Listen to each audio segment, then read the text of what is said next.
L'auteur de ce livre, c'est le bien-aimé frère Roch Richard. Le titre du livre, c'est Les mensonges sur la dîme. Nous sommes présentement au chapitre 10, petit 3. Dans l'Ancien Testament, les sacrificateurs volaient souvent le peuple. L'incident relevé dans le livre de Malachie en est un excellent exemple. Cette corruption atteint un comble au moment où Jésus apparut dans le Nouveau Testament. Selon l'histoire, le sacerdoce lévitique de l'époque de Christ se montre l'un des plus corrompus. Lisez les évangiles si vous n'avez pas d'idées préconçues. Vous verrez que c'est indéniablement le sacerdoce lévitique qui décréta la mise à mort de Jésus. Les Juifs le démentent avec véhémence, mais sont incapables de prouver le contraire. Leur corruption et leur dépendance à leur tradition et à leur pouvoir les conduisit à crucifier le Christ. Ils considéraient notre Seigneur comme une menace à l'ordre religieux qu'il avait pris des siècles à ériger. Ils considéraient notre Seigneur comme une menace à l'ordre religieux qu'ils avaient pris des siècles à ériger. Le sacrificateur Élie et ses fils. Le sacrificateur Élie et ses fils. Avant de regarder la corruption du sacerdoce décrite dans le livre de Malachie, je voudrais apporter un autre exemple. Cette corruption-là fut d'une méchanceté grande au point que Dieu a dû tuer le sacrificateur et ses fils. Puissent vos yeux s'ouvrir. Or, les fils d'Élie étaient de méchants hommes. Ils ne connaissaient point l'Éternel, car le train ordinaire de ces sacrificateurs-là envers le peuple était que quand quelqu'un faisait quelques sacrifices, le garçon du sacrificateur venait lorsqu'on faisait bouillir la chair, ayant en sa main une fourchette à 3 dents, avec laquelle il frappait dans la chaudière ou dans le chaudron ou dans la marmite ou dans le pot, et le sacrificateur prenait pour soi tout ce que la fourchette enlevait. Il en faisait ainsi à tous ceux d'Israël qui venaient là à Silo. Même avant qu'on fît fumer la graisse, le garçon du sacrificateur venait et disait à l'homme qui sacrifiait, « Donne-moi de la chair à rôtir pour le sacrificateur, car il ne prendra point de toi de chair bouillie, mais de la chair crue. » Que si l'homme lui répondait, « Qu'on ne manque pas de faire fumer tout présentement la graisse, et après cela, prends ce que ton âme souhaitera. » Alors il lui disait, « Quoi qu'il en soit, tu en donneras maintenant, et si tu ne m'en donnes, j'en prendrai par force. » Et le péché de ces jeunes hommes fut très grand devant l'Éternel, car les gens en méprisaient l'oblation de l'Éternel. En parenthèse, 1 Samuel chapitre 2, versets 12 à 17. Vous remarquerez au verset 12 que, même s'ils étaient des sacrificateurs, les fils d'Élie ne connaissaient pas Dieu. On peut être sacrificateur, pasteur ou ministre et ne pas connaître Dieu. Dans cet incident, il est clair que les fils d'Élie volaient les sacrifices. Et ils volaient Dieu. Non seulement ils volaient la viande, mais il est assez évident qu'ils la revendaient par la suite. Ils ne voulaient pas que la viande soit bouillie ou fumée de manière à pouvoir la revendre. Cette mauvaise prêtrise provoqua chez le peuple un profond mépris pour le sacerdoce et l'offrande faite à Dieu. Conséquemment, le peuple arrêta éventuellement de venir au temple ou dans les synagogues. Au lieu d'amener le peuple à louer Dieu et à lui rendre la gloire qui lui était due, le sacerdoce souleva le mépris de tout Israël. Le mépris de tout Israël. Dans le monde d'aujourd'hui, les pasteurs et les prêtres agissent de manière telle que les membres sont de plus en plus nombreux à quitter les assemblées qui n'ont de chrétiens que le nom. Malheureusement, parmi ces ex-membres, il y a des déserteurs qui quittent les églises en méprisant ensuite toute forme de religion et qui ne veulent plus croire en rien. Nous pensons que ces gens-là n'ont jamais été convertis de prime abord et qu'ils n'ont donc pas eu l'appel. Les fils d'Élie étaient des gens irreligieux et ne connaissaient pas Dieu. Nous verrons dans Malachie que le mauvais sacerdoce des chapitres 1 à 3 n'était pas différent. Or, Élie était fort vieux et il apprit tout ce que faisaient ses fils à tout Israël et qu'il couchait avec les femmes qui s'assemblaient par troupes à la porte du tabernacle de l'assignation. Et il leur dit, pourquoi faites-vous ces actions-là? Car j'apprends vos méchantes actions. Ces choses me viennent de tout le peuple. Ne faites pas ainsi, mes fils, car ce que j'entends dire de vous n'est pas bon.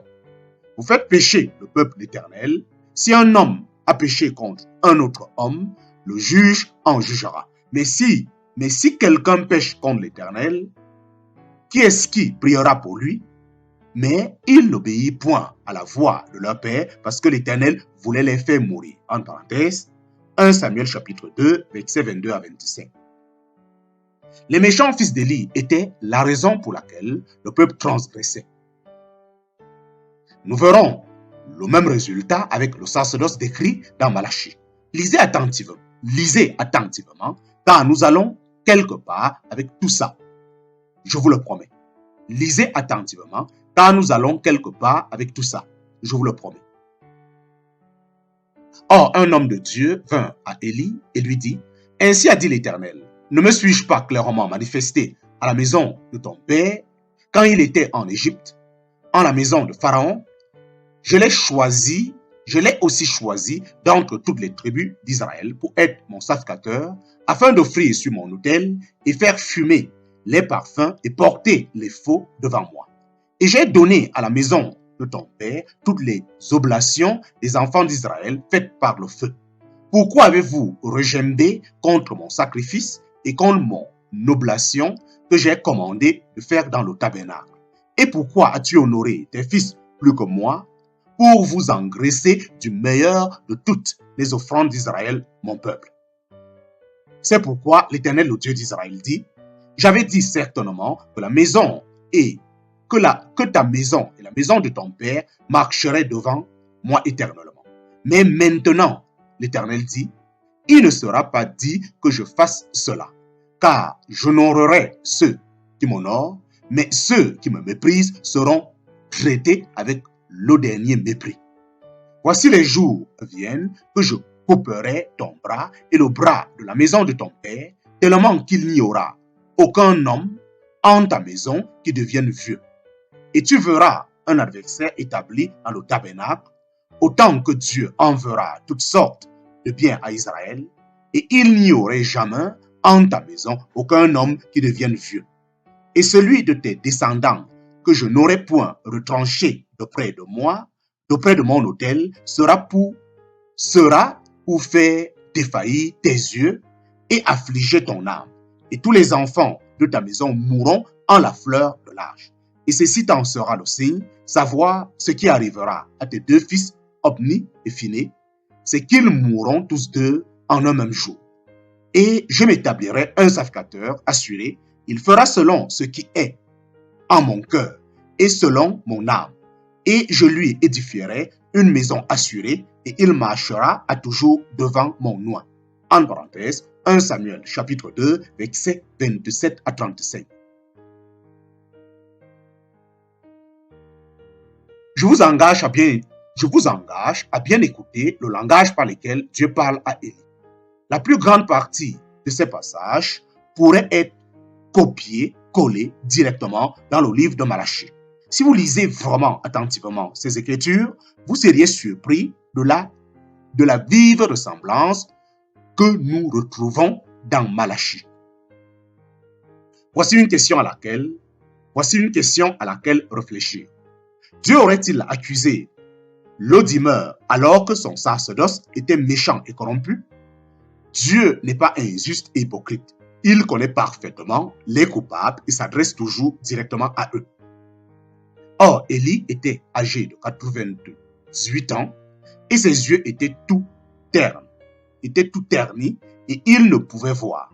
Cet homme-là donc dit à Élie, « Je suis celui qui vient de la bataille, car je me suis aujourd'hui échappé de la bataille. » Et Élie dit, « Qu'est-il arrivé, mon fils? » Et celui qui portait les nouvelles répondit et dit, « Israël a fui devant les Philistins, et même il y a eu une grande défaite du peuple, et tes deux fils, Hopni et Phinées sont morts, et l'arche de Dieu a été prise. Et il arriva qu'aussitôt qu'il eut fait mention de l'arche de Dieu, qu'il y tomba à la renverse de dessus son siège à côté de la porte et se rompit la nuque du cou et mourut.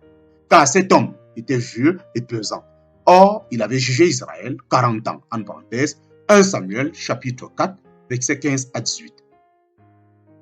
Le jour vient où le Seigneur arrivera pour purger sa maison des Élie et fils d'Élie de notre génération. Le livre de Malachie. Le livre de Malachie. L'exemple d'Élie et de ses fils est un cas typique de ce que les Écritures étaient souvent devenues. Le livre d'Élie. L'exemple d'Élie et de ses fils est un cas typique de ce que les sacrificateurs étaient devenus, de ce que les sacrificateurs étaient souvent devenus. Lorsque fut rédigé le livre de Malachie, le sacerdoce était également pourri. Il était même plus corrompu que du temps d'Élie et de ses mauvais fils. Le sacerdoce atteint au pinacle de sa corruption à l'époque de Jésus. Ne faites pas ainsi, mes fils, car ce que j'entends dire de vous n'est pas bon. Vous faites pécher le peuple l'Éternel. Élie comprenait tout de même que c'était les mauvaises actions du sacerdoce qui faisaient pécher le peuple.